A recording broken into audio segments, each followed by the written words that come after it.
you've got to not be afraid of dying, because you are just one soldier out of thousands. But I still remember getting into my first drop pod and falling into the middle of this massive battle. Yeah. I lasted about 20 seconds, then got run over by a tank, and that was my first PlanetSide 1 experience.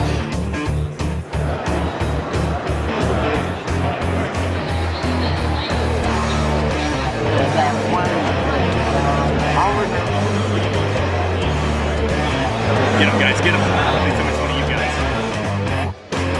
We're building in a series of ladders, and working with MLG, we're going to be setting up brackets, and we're going to be setting up not only weekly tournament games, but also large tournament games punctuated by these MLG championship events. They'll be able to form their platoon, bring their platoon, and compete against the best of the best throughout the rest of the world. We've been working very closely with you guys at MLG to figure out exactly how we can make the best possible experience for our players, for our community, and for the viewers back at home. So we're super excited.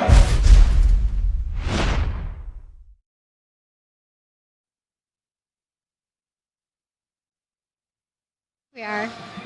Hello. I'm Matt Higbee, just so you guys know. Don't I look lovely? Don't you just love my new haircut? It's amazing. It's not Higbee. There he is. All right. Hey, finally. Thank God. He's back. Hello? Got it. So What's going on? How are you? Hey, man. Shit, I don't know. So glad you could make it, sir. Yep. Happy to be right. here. What are we talking about? What's going on? We just got the wrap up. They just gave us the intro to Esports. Okay. So we got to talk about that. Let's talk about it. Tell us a little bit of something about the MLG initiative for PlanetSide 2.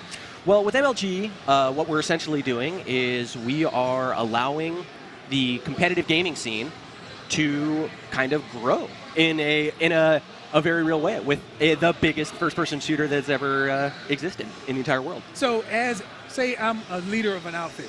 How do I go about getting into the MLG, just a list of how do I get my group into it?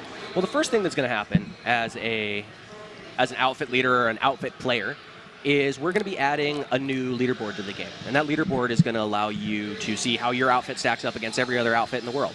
And we're going to be normalizing it a little bit so that you'll be able to see your outfit with 150 people in it compared to an outfit that has 2,000 players in it, and make sure that that still is competitive so that if you have a really active, awesome outfit accomplishing cool stuff, you're not forced to have a gigantic outfit in order to compete. So that's one of the big pieces that we're working on right now is that leaderboard portion. And once we have that leaderboard, we're going to be using it to sort of seed a bracket for tournaments. Outfits will be able to opt in if they're interested in playing on MLG and doing some of the esports events that we're doing. They'll be able to sign up. Initially, you're going to be signing up through the MLG Game Battles site. Okay. But you'll sign up on there. You'll kind of give a list of your roster. Here's the players in my outfit that I want to have participate. You'll be able to put 60 players in there. Okay. Essentially, a platoon plus 12 alternates. So you can swap people in and out. We're definitely it's basically 48 versus 48. Right. Yeah. And then once you have your 48 on 48, which in PlanetSide it's a platoon. That's an entire it's a control group. Works really well in the game. People are used to operating within platoons. So you're going to take your 48 players, and if you are on the event, if you're actually going to go to an event, your outfit got all the way through all these qualifiers and is going, we're going to be sending the squad leaders plus the platoon leader to go to the event, and then other people will be connecting from home. And since we know who these players are, they were already signed up and rostered, we're going to be keeping really good track of those guys, making sure that none of those people are cheating or aimbotting or doing any other kind of stuff like that. And then, more or less, that's going to be your team. We're going to monitor their connections, make sure that they have a stable connection to the server, things like that. And we're actually creating, specifically for esports, new maps, new battle islands that are designed around 48 on 48 battles. And those are actually going to go into the real game, so players who are just playing the game and might not be interested in esports, you're going to be able to take advantage of a lot of these features. You're going to still be able to use the outfit leaderboards. You're going to still be able to go play on these new battle island continents. So there's a lot that we're building for esports that is just going to enhance the game sort of across the board. New observer tools are going to make things like the AGN and Friday Night Ops and all those different shows that show off the game even cooler, because the observer tools are going to be able to see a lot more about what's going on. So I won't have to be forced into playing into No. an MLG match? No, absolutely not. So- It's something you can do if your outfit and your friends actually want to participate in it. Okay, so And- as an outfit leader, will I be able to practice or do any kind of practice runs, scrimmages with my outfit on those MLG maps? Yeah, I mean, that's why we want to kind of integrate those maps onto the actual game. We want you to be able to go run around and play those maps and know how they flow and know how they work before you just show up at MLG and there's thousands of dollars on the line as to whether or not you're good or bad in those maps. So it's a definite that we want to have those things be available for people to be able to play and scrimmage and check them out. But some other things that we're building, I mean, we have to change a lot of how the game works, because if you have a bracket and it's stacked with the top 48 or 50 or 90 or however many outfits there are in the world, and you start working down it because you're winning, at a certain point, the VS are going to have to fight against another VS outfit. So being able to support things like, hey, these two outfits are on the same empire. How does that work with friendly fire and all those sort of things? That's sort of the kind of behind-the-scenes work that we're doing right now to support it. So how's that going to work with outfits that are in Europe versus outfits that are in the U.S.? Well, we'll probably, at least on the leaderboard side, they're all going to be shared. You'll be able to say, I only want to look at the U.S. ones, or I only want to look at the Europe ones, or I only want to look at the ones on my server. Those are going to be available there too. But the idea of having these different sort of international tournaments is definitely something that's popped up. Having the Europe outfit be able to fight against a Chinese outfit, or having like a Russian outfit be able to fight against a South American outfit, seems really cool to me. Yeah, hopefully we nice. can support that kind of stuff. Be really nice. What else we got? You got anything else? We got so it says Teams Battlegrounds. That's what I was just talking about. Battlegrounds. Is these battle island maps that we're making. Obviously, the first one we're doing is based on Esamir, and it's looking pretty cool. I would say it is. Yeah. It's looking really nice. So, okay, what is the time frame we're talking about for MLG and being able to participate in MLG? Well, we're going to continue to be at the MLG events throughout the rest of the year, but we're probably not going to see an actual like PlanetSide MLG competition at least until the very end of the year. There's an MLG event that's coming up like next week. Okay, we're going to be there. We're going to be there. We're going to be but there. We're not going to be running a tournament there.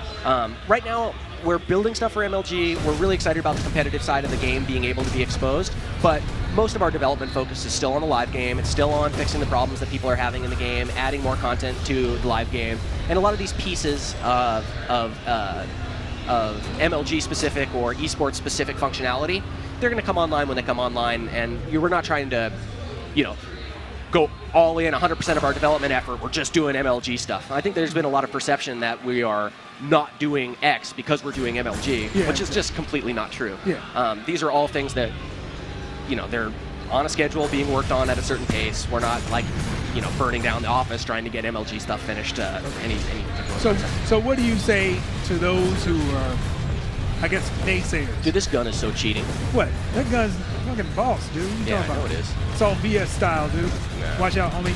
All right. So what do you have to say about those who still have doubts about PlanetSide being a MLG product or being an MLG or anything of that regard? I think a lot of people still have some questions, some doubts. What do you have to say about that? Well, I mean, it doesn't surprise me at all that people have questions and doubts about it. I mean, we were here, a year ago? Yep. Almost exactly. Yep. 1 year ago. And everybody thought we were full of shit with the stuff that we were talking about with PlanetSide 2. Everybody said, hey, there's no way that they're going to be able to have 2,000 players on one continent. There's no way that this is going to be a seamless 64 square kilometer thing. I mean, I think the proof is in the pudding, right? And we released a game and it did exactly the things that we said it was going to do. For esports, it's not hard to imagine why it's hard to imagine PlanetSide as an esport. It's a completely different looking thing than any other esport that's being played right now. But I mean, I always like to say golf is very different from NASCAR, is different from bowling, is different from tennis, is different from, whatever other sport you want to, gymnastics or anything else, But they all have a competitive side. And as long as you have a game that has an inherently competitive gameplay experience and can be entertaining to watch, that game can be an esport. PlanetSide 2 as an esport is going to be a lot more about understanding the strategies that people are using and the teamwork and the coordination and all the communication that they're doing. It's going to be a lot more about those aspects than purely about individual skill and Twitch gameplay. Obviously, if you watch some of the people streaming, I mean, we have some amazing people on Twitch that stream the game, and you can watch their stream for 20 minutes and then you will never say that there's not an individual skill component to the game, because a good player is a good player, period. There's some insane players out there. I'd like to shout out all those guys who are still playing the game, having a good time with your outfits, keep on playing, keep on streaming. Yeah. We'll be watching. Kicking ass. Matt watches all the time. I'm always watching streams. I pop man. into somebody's stream every once in a while, and I'll troll. So be prepared for the troll. Troll train's coming. But yeah, I mean, it doesn't surprise me that that people are questioning whether or not it'll work. But we're doing it because we think that it provides a new look. It provides a completely different experience that isn't really there right now. And you know what? There's a lot of players who are super excited about it. There's a lot of diehard PlanetSide players and their outfits that have already been built around the idea of we want to be playing competitively against other outfits. Who wouldn't? If you're the #1 outfit on this leaderboard, man, you want to fight those dudes and see what's so great about them. Why are they so great? Yeah, you want to see if you can kick somebody's butt. Yeah. That's what it all boils down to. Just being able to show and prove exactly what you and your group has to offer. Yep. And if you can't bring it, then you don't want to be on screen. That's right. That's right. Yeah. So we're stoked about it. I think it's going to be a really cool thing, and it's gonna be great. We've got the roadmap, dude. And if anybody doesn't know what the roadmap is our way of reaching out to the players, getting feedback from what they like, and basically ranking those things based on the feedback. Yep. So on the roadmap, we currently have for June is one of the things that people have been asking for, increased number of vehicle cosmetic slots. Yep, we do. And that's at the top of the list, and that's something that we're currently working on. That's something we're working on right now, so you won't have to choose between your Luma fiber and your horn any longer. Exactly. Now you'll be able to stack those things. I think I talked to one of the vehicle designers yesterday, and he said we had about 8 slots, I think. Yep. And then, of course, you'll be able to do different camos, different decals, different hood ornaments and things like that. You'll be able to stack those however you wish. Yep, so people are going to be able to pimp out their ride a little bit more than they were able to before. Yeah, exactly. So what else do we have up on June? You got the whole printout. You got the whole thing, dude. You're so prepared. I know. Look at me. I don't even know that what we're doing on here. Server transfer tokens. Yep, those might happen. Yeah, they might. I mean, because one of the things that people have to understand that the roadmap is something that we want to do. It's not necessarily a Bible of the things that we're going to do. Yeah. But we really want to get those out there to see if we get any opinions otherwise, because we definitely don't want to work on something that people just don't want at all. That's right. Yeah, I mean, if it was a Bible of things that we were going to do, it would be defeat the purpose entirely. Exactly. Because so much of it's about, hey, are these things people want? Are these... The roadmap actually as a tool has been incredibly useful to me in particular because we've been able to put things out there and figure out, hey, these are the things that players actually are really interested in, and even more so than that because there's discussion threads about each one of these things on the roadmap. We can go into those, and so many times when you're creating a new feature for a game like this, it's like a crapshoot as to whether or not you're actually going to be delivering the thing that players want.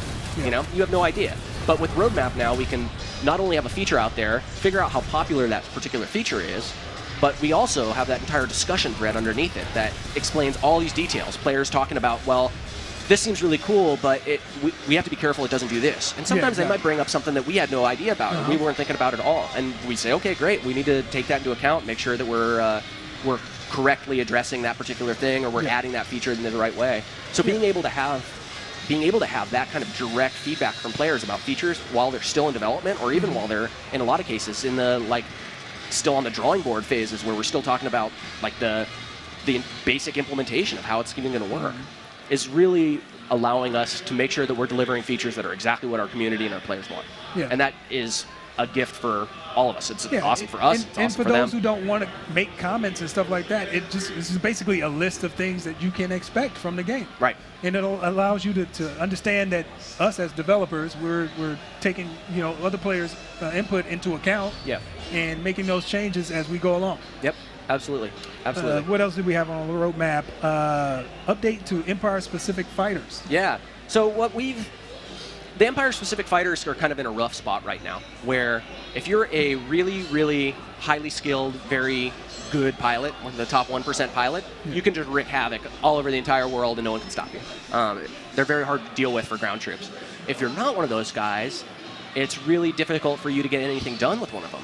So what we want to do is we want to add a little bit more skill range to the Empire-specific fighters, and that's going to include changes to some abilities. We're talking about changing things like the way lock-on works, the way flares work, talking about changing some of the mechanics around flak and the way that flak is effective in different ways, but also adding brand new weapons to give ESFs brand new roles. So opening up like a specific dedicated air-to-air fighter role that doesn't require you to be this super dedicated, awesome pilot to be able to do.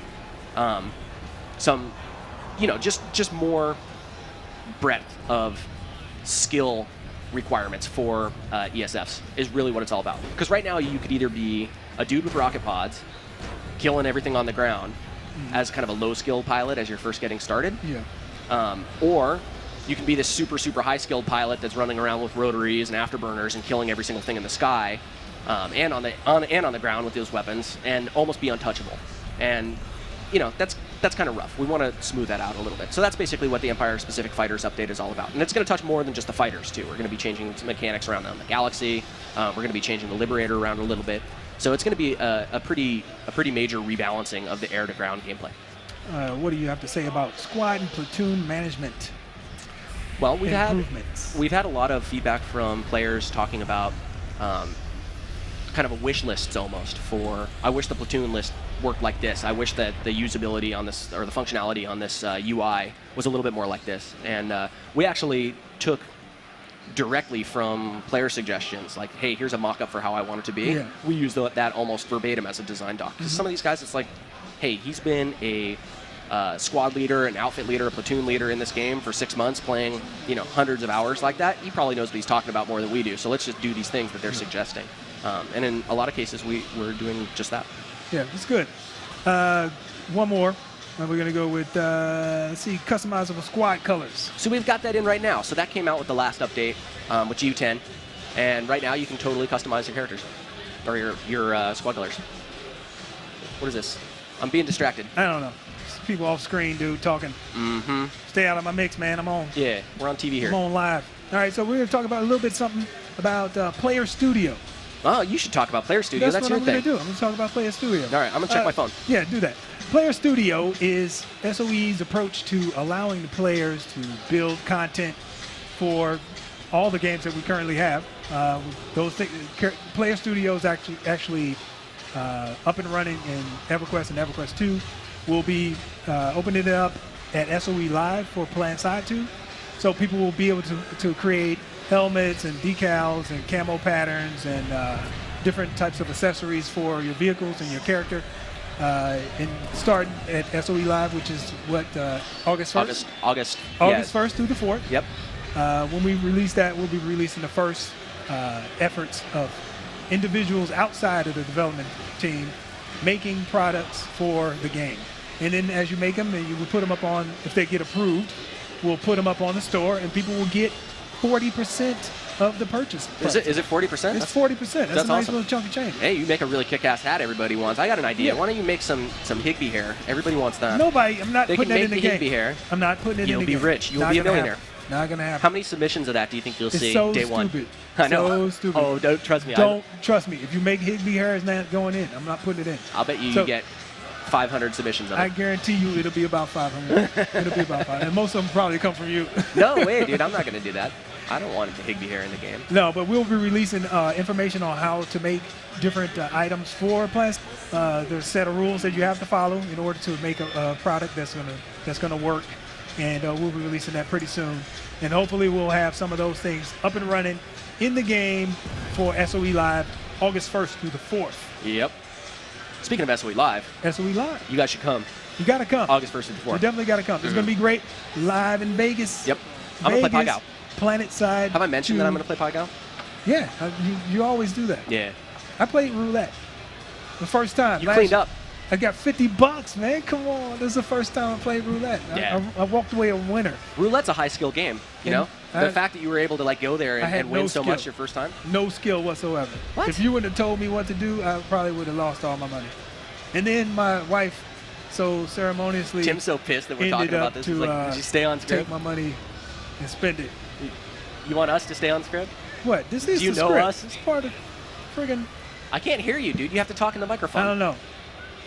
We are talking, man. We're talking. Okay. Get off my back. I got a show to do. Yeah. Come on now. That was not Andre. That was Tim. That's Tim. Who's in charge of Andre.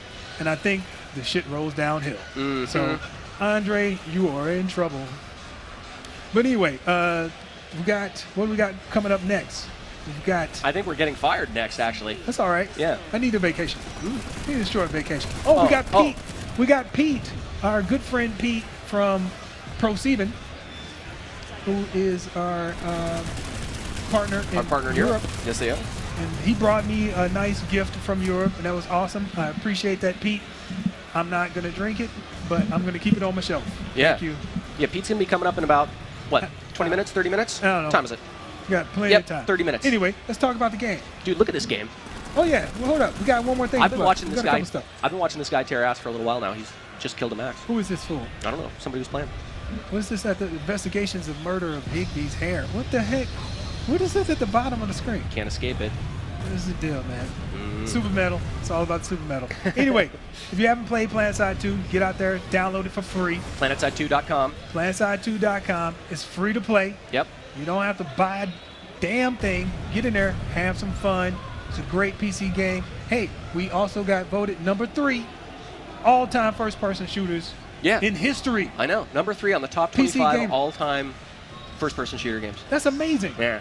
That is amazing. I was shocked. I was actually brought a tear to my eye. I was like, I had to suck it up. I had to pull it back in there because I didn't want nobody to see me crying at work because that would be bad. But number 3, that was great. I mean, PC Gamer really had a stellar list a stellar list of 25 first-person shooters of all time. I thought it was cool just to be mentioned in the same article with a lot of those games. Exactly. We beat out like games like Doom and Quake 3 and Counter-Strike.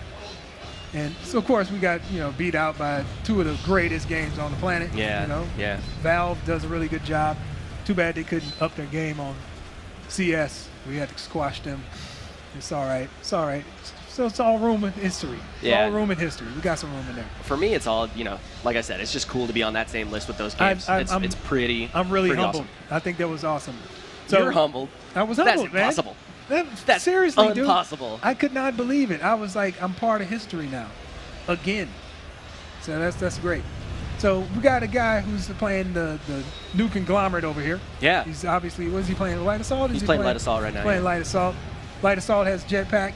He can get to out of reach places, with his jetpack, his jump jets. Yep. For those of you guys who are watching PlanetSide and maybe seeing this game for the very first time, there's 6 different classes. Each have their own abilities. Each have their own access to different types of weapons. So they all kind of can play the game in different ways and do things in different ways. Andre's giving us the thumbs up now. Yeah. Were we supposed to talk about this the whole time? I guess we were supposed to talk about Is that what you guys were talking about? Yeah, I guess. Why do we have this whole list of crap to talk about if you want us to talk about the game? We got a schedule here. Now they told us get off the schedule. But anyway, I saw you playing Infiltrator yesterday. I've been playing this Infiltrator a lot. New for you, right?